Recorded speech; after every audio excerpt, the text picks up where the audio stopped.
Dios les bendiga una vez más. Bienvenidos. Qué fieles son ustedes. Miren nomás, o que aguante, no estoy seguro, pero gracias a Dios. Quisiera hablar acerca de los seguidores más íntimos de Jesús.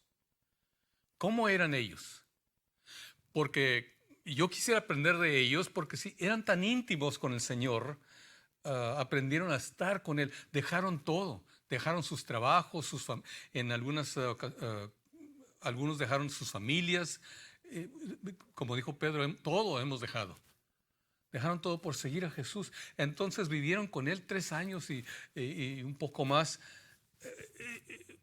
¿Qué es lo que aprendieron ellos o qué les causó seguir a Jesús de tan cerca? Yo quisiera saber. Y cuando pensamos en los seguidores más íntimos de Jesús, el primero que pensamos es Pedro, ¿verdad? Pedro porque él domina la escena donde quiera que está. Él domina. Y quisiera empezar en Juan capítulo 6, tenemos la historia de cuando Jesús está hablando a las multitudes y a los discípulos y les está dando enseñanzas y menciona que tienen que comer su carne y otras cosas muy difíciles. Y dice, empezando con el verso 66, desde entonces muchos de sus discípulos volvieron atrás y ya no andaban con él. Entonces muchos lo seguían por los milagros y porque todos estaban hablando de Jesús y lo que decía, y algo tan diferente, tan nuevo, era una novedad, y salieron a verlo y lo seguían, escuchándolo. Pero ya que empezó a explicarles lo que es seguir a Jesús, dice, muchos de sus discípulos volvieron atrás y ya no andaban con él. Entonces Jesús les dijo a los 12, los más íntimos, ¿quieren acaso irse ustedes también? Y como siempre, Pedro, el primero, yo creo que ni alzó la mano. Le respondió Simón Pedro, Señor, ¿a quién iremos? Tú tienes palabras de vida eterna. Y nosotros hemos creído y conocido que tú eres el Santo de Dios. Qué verdades tan tremendas. De repente le salían unas verdades grandísimas porque era un sencillo pescador, una persona humilde, sin estudio, pero entendía, porque las cosas del Señor se entienden con el Espíritu. Dice Pablo que el hombre natural, el hombre sin el Espíritu de Dios, no puede entender las cosas del Espíritu porque son espirituales. Solo el hombre que tiene el Espíritu de Dios puede entender las cosas que son del Espíritu. Y Pedro entendía. Tal vez en su mente, en su manera de razonar, no entendía bien todo, ni lo podía explicar todavía, hasta después en el día del Pentecostés, cuando cayó el Espíritu y le dio una habilidad, un poder, una fuerza, le soltó la lengua para que pudiera explicar y hablar con tanta fuerza y con tanta fe. Pero mientras él dice lo más sencillo, ¿a quién iremos? ¿A quién iremos? Yo creo que para ser un seguidor íntimo de Jesús, tenemos que entender primero esa realidad. ¿A quién iremos? ¿Al psicólogo? ¿Tiene más problemas que yo? ¿Al consejero? La familia se le está desbaratando. ¿A los médicos? Hacen mucho, pero mucho no pueden. ¿A quién iremos? ¿Al filósofo? Habla y habla y habla y habla y no llega a ninguna conclusión. Solo tú tienes palabras de vida eterna. Es cuando vemos en el Evangelio de San Juan, solo en el Evangelio de Juan, vemos a Pedro levantándose y diciendo estas grandes verdades. Lo que aprendemos es que, primero eso, que no hay a nadie más a quien acudir. Solo Cristo tiene las palabras que son la resolución para el problema, para tu situación. Son palabras de vida. Son palabras de vida. No es sabiduría humana, no es esfuerzo humano. Es la palabra de Dios, del mismo Dios, el creador del universo. Cuando Jesús habla por medio de la Escritura, por medio del Espíritu, es palabra de Dios. ¿A quién iremos? ¿A quién iremos? Y luego otra, hemos creído. Creer, es decir, poner tu confianza, poner tu fe. Confiar que lo que Jesús dice es verdad y es la respuesta, que es lo más seguro. No hay otra cosa más segura aparte de lo que Cristo dice. Y ya conocía que Jesús es el Santo de Dios. Hay que conocer quién es Jesús, creer a su palabra, poner nuestra fe en Él, y así conocemos quién es Jesús. Para muchos Jesús es una historia, un personaje en la historia del mundo.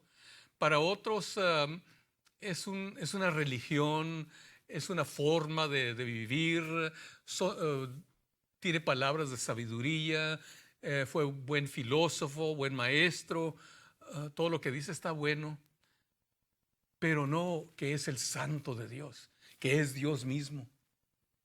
Imagínense, saber, estar seguro que nuestra vida está en las manos del mismo Dios. Es lo que dijo Pedro. Hemos creído y conocido. Hay una intimidad allí. Una cosa es creer, bueno, sí, pues, creo eso, pero otra cosa es conocer. Y eso viene con tiempo, con experiencia, cuando andamos juntos, cuando platicamos juntos, llegamos a conocernos. En el capítulo 13, otra cosa que aprendemos de Pedro, de la vida de Pedro, es que fracasó. Pues no acaba de decir que está seguro que él sigue al Dios mismo y luego va a fracasar. Jesús predice ese fracaso. En el capítulo 13, empezando con el verso 36, Jesús hablando le dice, Simón Pedro le dijo, Señor, ¿a dónde vas? Le respondió Jesús, a donde yo voy, no puedes seguir ahora, pero me seguirás más tarde. Le dijo Pedro, Señor, ¿por qué no te puedo seguir ahora? Mi vida pondré por ti. Jesús, ahí está, estoy dispuesto hasta poner mi vida. Jesús le respondió, ¿tu vida pondrás por mí? De cierto te digo, que no cantará el gallo antes de que me hayas negado 3 veces. 3 veces me vas a negar. No lo podía creer porque estaba tan seguro. Pero somos humanos.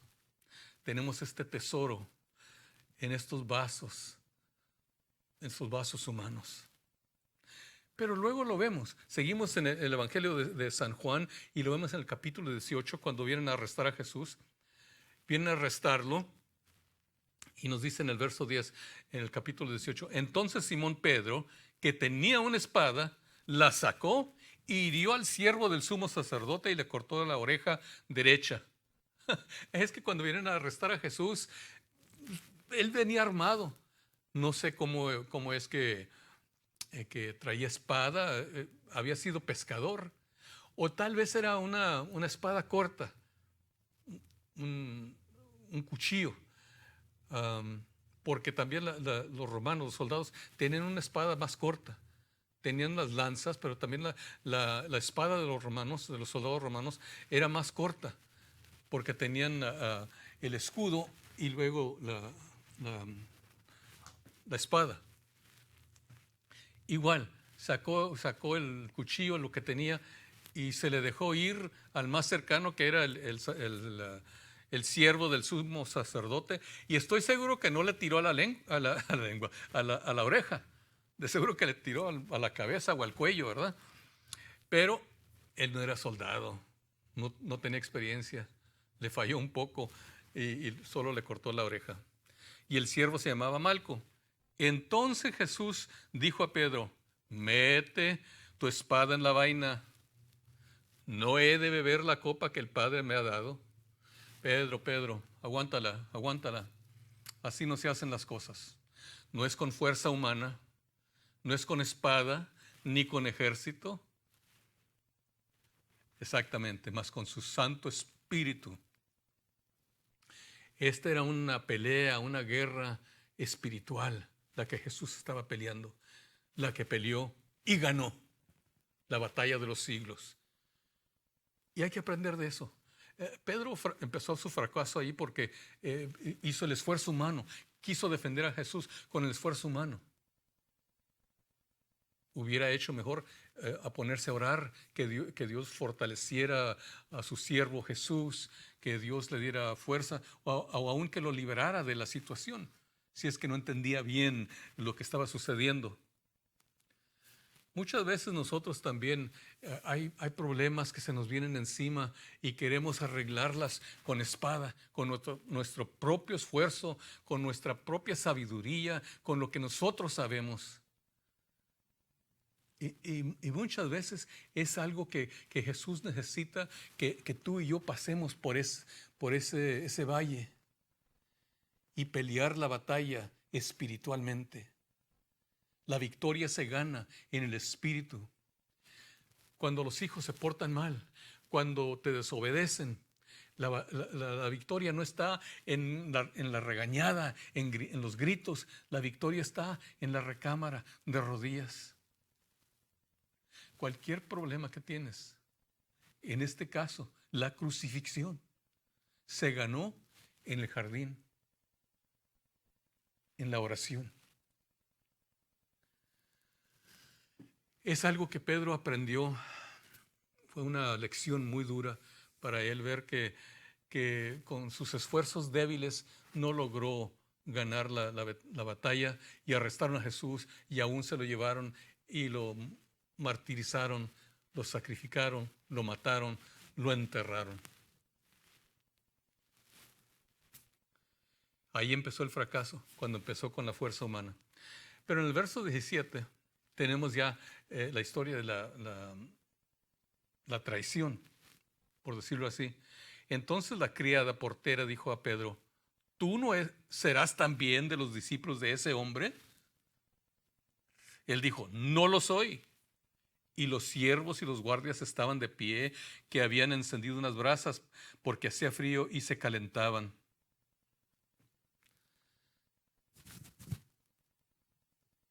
Allí se cumplió. La historia nos dice que son 3 veces las que negó al Señor. Así es que el Señor sabe que vamos a fracasar. Él sabe cuándo y de qué manera y cuántas veces vamos a fracasar. Pero ¿qué es lo que le dijo? Pero he orado por ti para que tu fe no te falle. Así es que aún cuando fracasamos, cuando caímos, cuando negamos al Señor, por decirlo así, el Señor sabe que somos humanos, sabe que somos de barro y nos ama. Porque luego vemos a Pedro, no estuvo ahí al pie de la cruz como Juan y las mujeres. Huyó, corrieron, se escondieron todos los discípulos, inclusive Pedro, el que te defiendo hasta la muerte con la espada en la mano. Pero en el capítulo 20, verso 3, lo vemos a Pedro ahí en la tumba, en el sepulcro. Nos dice el verso 3, salieron pues Pedro y el otro discípulo e iban al sepulcro. Y los dos corrieron juntos, pero el otro discípulo corrió más rápidamente que Pedro y llegó primero al sepulcro. Y cuando se inclinó, vio que los lienzos habían quedado allí, sin embargo, no entró. Entonces llegó Simón Pedro siguiéndolo, y él sí entró en el sepulcro y vio los lienzos que habían quedado, es decir, el vestido en cual habían vestido a Jesús para enterrarlo. Ahí estaba. Y, fíjense bien, y el sudario que había estado sobre su cabeza no puesto con los lienzos, sino doblado en su lugar aparte. Entonces estaba el vestido que Jesús llevaba cuando lo enterraron, y le habían puesto otro sobre la cabeza, sobre la cara, porque después de la tortura era algo horrible para ver. Yo creo que tal vez aún los soldados le pusieron ese lienzo sobre la cabeza y la cara para no verlo. Pero muy significativamente, Juan, que amaba a Jesús, llegó y vio, pero no entró. Pedro, ahora sí, con más coraje, con más valentía, entra corriendo y ve el vestido allí donde había estado muerto el cuerpo, y luego el lienzo aparte, doblado. Entendió algo. El lienzo ese servía como servilleta en un banquete, en una cena. Y el amo de la casa lo usaba si se levantaba a platicar o a otra cosa, tomaba ese lienzo y lo dejaba en la mesa. Tal vez se limpiaba las manos o la boca y luego lo dejaba allí.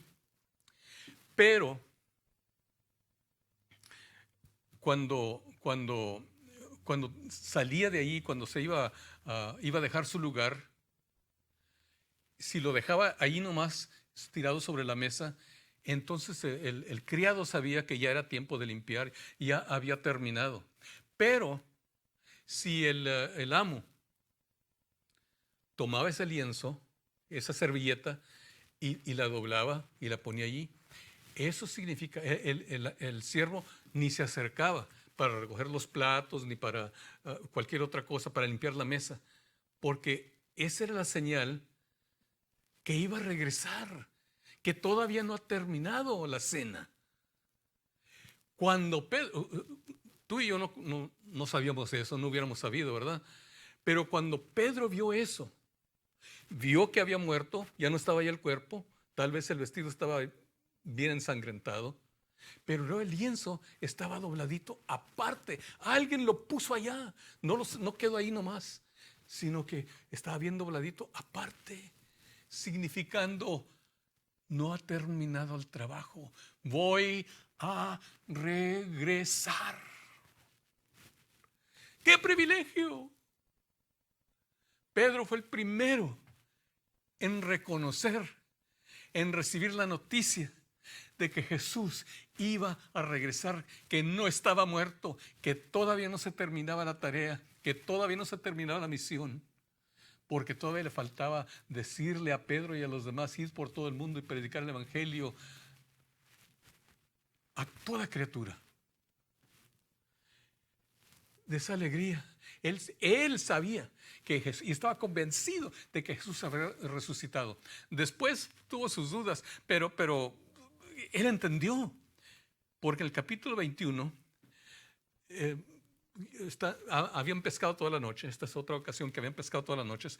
Entonces aquel discípulo a quien Jesús amaba dijo a Pedro: es el Señor, porque alguien les estaba hablando había preparado ahí en la arena, en la tierra, había preparado el desayuno.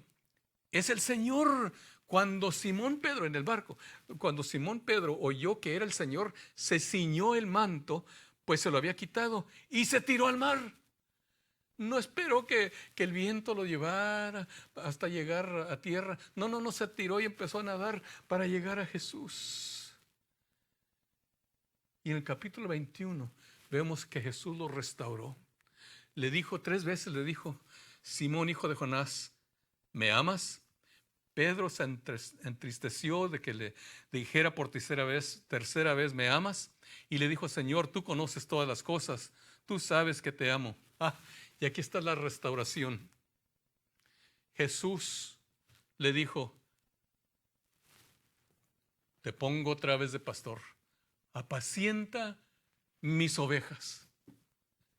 Lo restauró después de su fracaso, después de que tan rotundamente haber negado al Señor Jesucristo en el día de la crucifixión, esa noche.